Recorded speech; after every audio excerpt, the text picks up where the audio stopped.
talking to exciting candidates from across the country. Today, I'm talking to Raquel Terán, sitting Democratic member of the Arizona House of Representatives for District 30. Raquel is running for re-election this year. Before running, she worked for years with Mi Familia Vota, a group that drives civic engagement in Spanish-speaking communities. Raquel, welcome to the briefing. Thank you so much. I'm so excited. I'm considered an excited candidate. You are, yes, you are very exciting. So Raquel, you have a background as a community organizer, and in fact, you've continued to organize for your community while in office, raising more than $250,000 for undocumented families ineligible for federal COVID-19 relief. What have you been able to achieve as a legislator that you weren't able to do as an activist? Wow. Well, that's a great question, John. I appreciate it because that's what I hope I bring to the state legislature, the organizing and the ability to connect the dots on how policy impacts our community. So for many years, I have been part of the movement that is changing the state of Arizona. And a lot of that work is being done through civic engagement. Originally, I got involved because of the anti-immigrant sentiment in the state of Arizona. But then the same people that were attacking immigrant communities were the same ones gutting our education system, chipping away women's reproductive rights, healthcare, in denial of climate change, et cetera. So for many years, I've had an opportunity to be part of that movement that has registered people to vote outside the legislature. We've been praying outside the legislature, fasting and press conferences, you name it. But it's so important to show up and protest and demonstrate how things impact our lives. But it's also very important to take on the challenge of taking those stories directly to the floor of these places of power. So I've been calling it that we are changing our megaphones to the microphones. We need to keep our megaphones with our community organizing, but we also have to have those microphones. So I've had the opportunity to go in and fight bad laws, like even the decrease of the minimum wage. We've had an opportunity to go in and protect democracy because we know that in order for our communities to move issues or our working families agenda, we need to ensure that we have access to the ballot box. I've had an opportunity to fight an anti-immigrant bill that was SB 1070 and steroids. The beauty is that I hope I continue to co-govern because it's not just about myself. It's, again, about a movement that has been building here in the state of Arizona. And I hope that I continue to go hand in hand with them to take the organizing to the next level in the state legislature. Yeah, and so you said yes, and I love that you've encouraged others to say yes and step up and run for office and get involved. You mentioned SB 1070, and you previously stated that fight, Arizona's infamous 2010 anti-immigrant law, shaped your decision to enter politics. How have Latinx organizers in your community changed public perception towards immigration enforcement since then? Our community has organized in many different ways. I think we've done three things really well. We've continued to build relationships in our communities. We've done the community-based organizing through our community-based organizations. Then the other component has been that we have been building political power. And mind you, SB 1070 is very known in our state and across the country. But SB 1070 was the tip of the iceberg of the anti-immigrant laws in the state of Arizona. Prior to that, we had Proposition 300, which charged Dreamers 3 times the tuition. We had a proposition where people who were undocumented couldn't pay bail. We have English as the official language, making it harder for people to vote.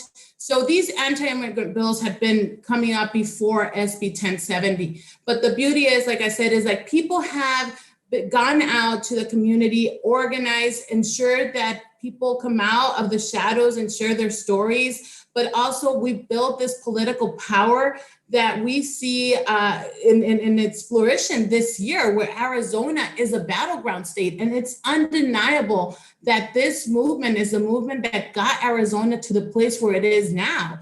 And then, of course, we've gone to the courts. So we've relied on taking these unconstitutional laws to the court. So we have those three components. And, we specifically around the civic engagement component, the author of SB 1070 was recalled. We went out to Mormon City, in a place where people thought that we could not touch, and we took out the sitting Senate president, author of SB 1070, Russell Pierce. That was huge. Then, the person who would apply these laws, Sheriff Arpaio, very well known across the country as well for his for being tough on immigrants, was also defeated at the ballot box. And it was our communities who did that. So we have a lot of fight back that we've done, but we've also had a lot of wins in the last 15 years. So I'd love to talk about, the impact of that community engagement and what you've been able to accomplish in your role. So in your first term in the House, you sponsored bills that would make it easier to vote by allowing same-day voter registration. What's the top item on your agenda when it comes to voting rights? Well, automatic voter registration, same-day voter registration. Look at what's happening right now. We are in the middle of a pandemic, and unless you have access to the internet, your ID worked well, you were able to register to vote. But people didn't have access to the forms, didn't know where to turn in the forms. So a lot of people, unfortunately, were not able to register to vote. The good news was that an organization, Mi Familia Vota, that I used to work with and I continue to support, and Arizona Coalition for Change, sued the state of Arizona to extend that voter registration deadline. But the point is that there were a lot of people that were left out. If we would have automatic voter registration, people would not need to have to fill out a form, would not need to deal so much with the deadline, and because we need to have we don't need to have the deadline, because I do believe that's a barrier. But if we have same-day voter registration, we would not leave people out of the process. So that has been a bill that I have introduced both years. I'm going to continue to do so, and it's very much supported by most of our caucus, and not by the Republican caucus, but absolutely by the Democratic caucus. And so we need to modernize our election system. At the end of the day, for us to move the working families agenda here in Arizona, we need to ensure that we have a healthy democracy, and it starts by voting. Thanks, Raquel. So I'd like to switch topics a little bit. On September 1st, a set of new laws went into effect in Arizona, placing additional legal restrictions on the right to have an abortion. These restrictions include requiring multiple trips to a provider before an abortion may be performed, and banning telehealth appointments for abortion services. How did these restrictive measures get passed through the House? First question. I'm not sure if it I need to look into which laws you're talking about, because we were able to stop bad reproductive access to reproductive health care laws. But I'll tell you what, here in Arizona for years, we have been working on, the Republican Party has been chipping away at reproductive access for everybody in the community. And so unfortunately, what it is that we have had a very conservative state legislature, a legislature that's to the right. And they've tried to use the issue of abortion to create division in the state of Arizona. So I think that at this point, though, we do have a balance. I know we have a balance. And we have 29 Democrats, 31 Republicans in the House. We have 13 Democrats in the Senate and 17 Republicans in the Senate. So that makes a huge difference. We're able to block bad laws, including the ones on access to reproductive health care. So we now have an opportunity this year to come back as a majority into the Arizona House of Representatives. And one of the first things that we need to do is to ensure that we reverse an antiquated criminal code that criminalizes women if they have an abortion. So we are very scared of what can happen at the Supreme Court, because here in Arizona, there could be a full abortion ban if Roe versus Wade is gone. So it does come down to the numbers. It comes down for the Democratic Party to be in the majority, to ensure that we have access to that right. Raquel, that's so important. Thank you for mentioning what's happening at the U.S. Supreme Court, the nomination that's being pushed through so quickly. It's going to impact, reproductive choice around the country. So we'll stay tuned in. All eyes are on Arizona. Yes. So, COVID-19 is ever present, and so many people are suffering. They're rising again, and the numbers are rising again and projected to grow exponentially in the coming weeks. What has the state government's response to COVID-19 been like in Arizona so far? No, John, it's been heartbreaking. I represent a district that's has had really high number of COVID cases. So of the top 10 zip codes with the highest number of COVID cases in the state of Arizona, 5 of those are in Legislative District 30. So I take this very personal, because we've had very failed leadership at a state level. And of course, we've seen the lack of action at a national level has really hit the core of our district. Arizona families have been struggling for decades, and now with the pandemic, it's revealed the severe cracks in Arizona's foundations and the shortcomings and the ability to address, like statewide emergencies, especially in districts like Legislative District 30 and in districts that have low-income communities, or in many instances, communities of color. So we are trying to make sure that we bring in the resources that we need to not leave these communities behind. And you spoke about a project that we had on ensuring that we provided relief to undocumented families. We have a lot of families that are mixed status families in our district, and they were left out of the relief from the stimulus check to the other resources that might have come in through the CARES Act. It's been a real challenge. So we are making sure that we work with as many partners as possible, the cities, with nonprofits, to make sure that our communities are staying afloat. But it is very scary to think about the next wave that's coming. And frankly, we've had a lack of leadership, even calling to use a mask. The same thing that we've seen at a national level, we've seen with our governor, not taking the bull by its horns, requiring people to wear masks has been one of the biggest challenges that we've had, because it starts with something so simple, but unfortunately, we haven't seen that leadership happen and come out. And we've seen it, and people right now are seeing it with the challenges with housing assistance program, with access to childcare subsidies, food programs, you name it. It has been really, really challenging. So you've mentioned the communities that are suffering, including in your district. Is there anything the state legislature can do to help people that are currently incarcerated, where COVID spreads like wildfire? Is there a role for the state legislature in protecting them?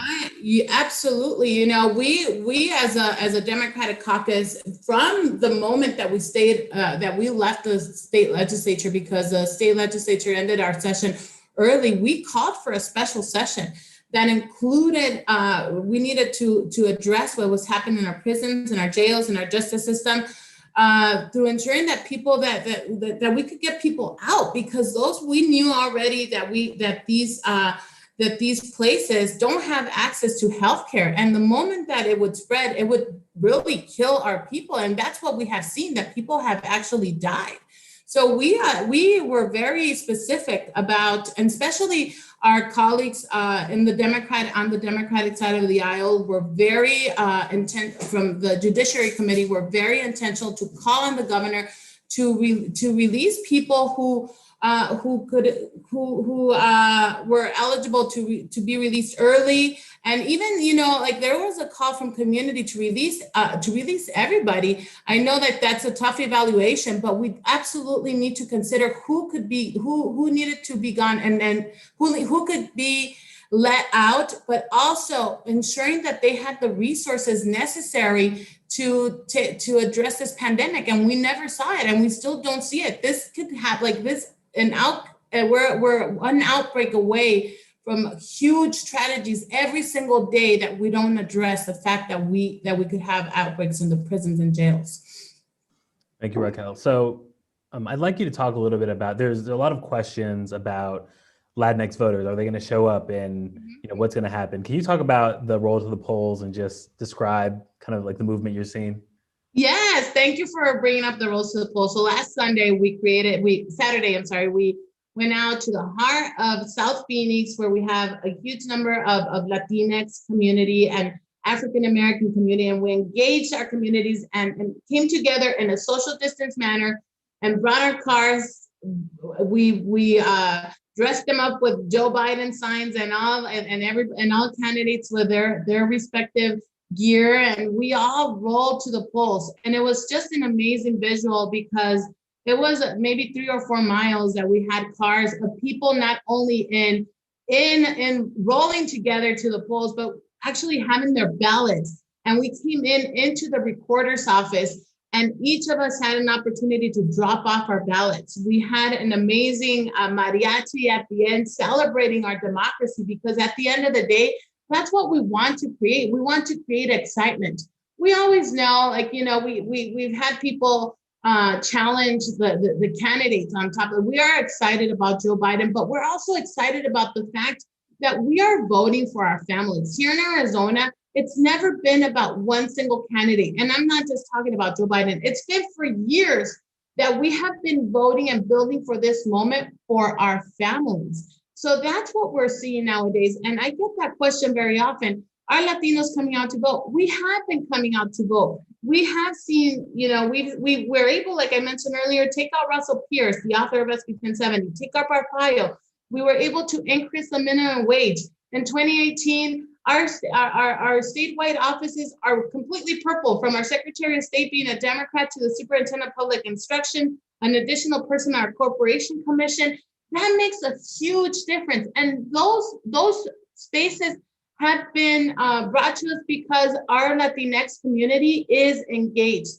And I have to give a huge shout out to the community-based organizations like Mi Familia Vota, like Lucha, and under the One Arizona table, or the Arizona Wins table, Unite Here, In Case, and Our Voice, Our Vote.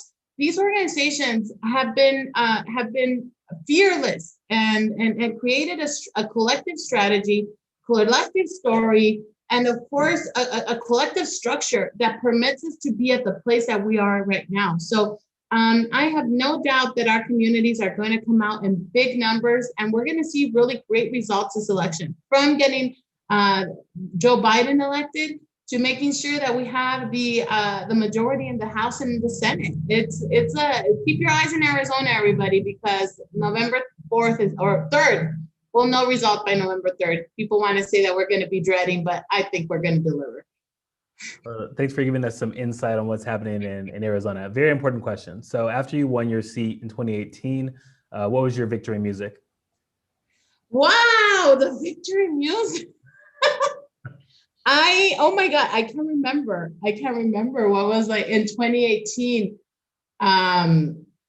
Wow, what was a victory? There's always a song. I think it's a cliche, but since 2013, I've always loved Katy Perry, You're Gonna Hear Me Roar, or Roar, the song. I love that song. And I can't remember if we even played that's good. I need to look for John. You're challenging me for my future election to have our future elections for our campaign to have a theme song. But I thought you were going to ask our victory in November was short, because we were celebrating our win on November 7th or November 8th. And then my citizenship got challenged right afterwards. Oh, wow. So I thought you went into that direction, because we got to celebrate, but at the same time, the challenge of us being in this place of power, our challenge of us showing up as people of color, you know, is a challenge to everybody. And I actually got challenged my citizenship and had to go to the courts with my long form of birth certificate. So that was where you were going. No, I didn't even know that. That's crazy. Yeah. All right. Well, I know you have to run, but you previously mentioned your father-in-law getting excited about El Rey. Is there La Reina? I mean, like, I feel like that's more fitting. I'm so glad that you're talking about La Reina, because the Reinas are the ones who are mobilizing. My father-in-law sang El Rey, which everybody who doesn't know what song El Rey is in Spanish, it's in English, it's the king, that I'm going to be the king with or without money. So he voted and got out of the car and sang that song. But to your point of La Reina, a huge shout out, because there is no doubt our Latinx women, our women of color in Arizona are delivering, organizing, leading in campaigns. And if they're not in campaigns, they're mobilizing their household. And watch, the focus needs to be on that, not on these guys that say that they're not going to come out to vote. The focus has to be on these women mobilizing. So hay muchas reinas. There's a lot of queens out there. Yeah, so I really appreciate you, Raquel, spending time with us. This episode will be available as a podcast on Apple Podcasts or wherever you listen to podcasts. The Appeal is live again at 4 p.m. Eastern time with The Count, which is a show about what happens after a close election and in the 77-day period between the close of polls on November 3rd and the inauguration on January 20th. So follow Appeal News on Facebook and The Appeal on Twitter for the latest news, and we'll see you soon. Thanks again, Raquel.